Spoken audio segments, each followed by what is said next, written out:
Sir, very good afternoon to you. Thanks for taking our call. Yeah, sure. So just explain to me firstly in terms of just the computation of the number. This is based on what you have from Q1, Q2 and partly Q3 data? That's right. The advanced estimate is based on a set of indicators.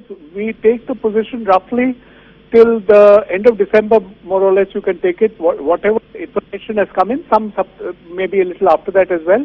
And we try to put the number together based on that information.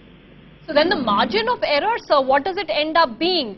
In a sense, then your only uncertainty is what the numbers look like in Q4, because for most of Q3 you have a fairly reasonable idea. Fair enough. You see, the numbers are liable to change because, as you quite rightly said, that Q4 is still unfolding in front of us. There will be revisions in the estimates on which this is based when we go through to the Q4 end. Let me take you through the numbers. For example, agriculture, we have at the moment, some information which we gather through the Agriculture Ministry, on which we have put together the agriculture estimate. When we put together the final year's figures after the Q4 is complete, we will have a better picture on the performance during Q4 and the second half of the agricultural season. So that will be a source for possible changes in number as and when they do get put together. Similarly, in other sectors as well, we are working with, as I said, only partial data for the year. So you could see an upward revision perhaps in agriculture, and this is completely an assumption, sir. And also we had some comments suggesting that the IIP data on which this is based may not be reliable, but then, IIP numbers have been unreliable forever. Yeah, IIP volatility has been commented upon in the past. What we have included are the IIP figures which are available to us as of now, which were up to the November. The December IIP figure will, as you note, will come in only in a few days' time. Or not before, I think that comes in around 12th. So we are still trying to put, but whatever figures were available to us, we have put the numbers together based on that. So what is your analysis of these numbers? I mean, not just the numbers, but is this broadly consistent with what we have been seeing in the economy, what you have been seeing across other indicators? Because, people were expecting a weak number, but nobody was expecting 5%. And if you do just the basic math, it means that the second half growth is going to be much lower than what had been anticipated. Yeah. Now, let me try to explain that the trying to understand when we came with the second quarter estimate, we had given an estimate for the half year, putting the 2 quarters together.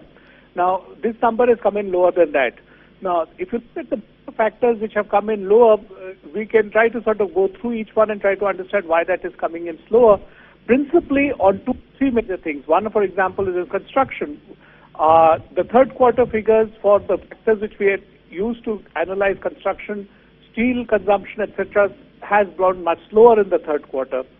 Similarly, in financial sector, we find that the credit uptake in the third quarter has been slower than in the first 2 quarters. So these are some of the reasons why this number has come in below what was projected in the half-year estimates.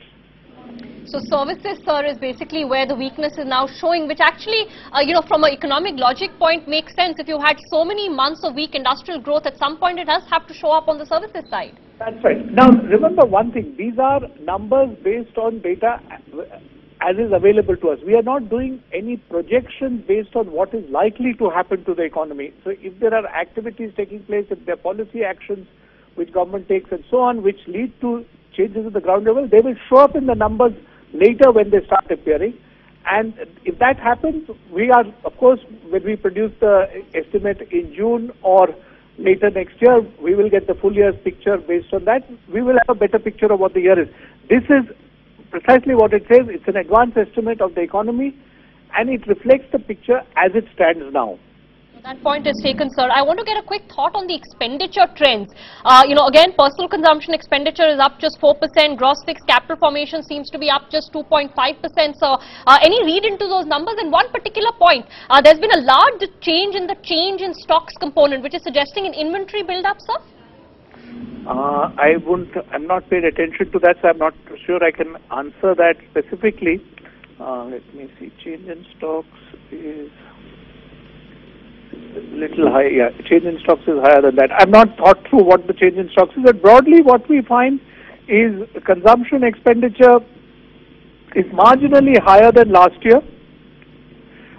And gross fixed capital formation is coming in a shade lower than last year, and that is principally because of the one of the factors which goes into gross capital is construction, which has come in lower than last year. So that's what I would see. And also, imports of capital goods have also been coming in a little slower than last year. So that seems to be reasons why capital formation is coming as lower.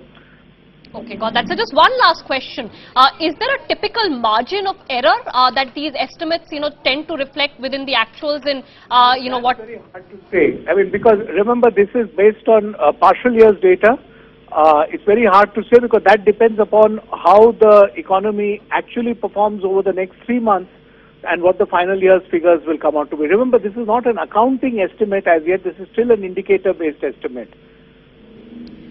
All right, Dr. Anand, thank you so much for giving us your best explanation of this.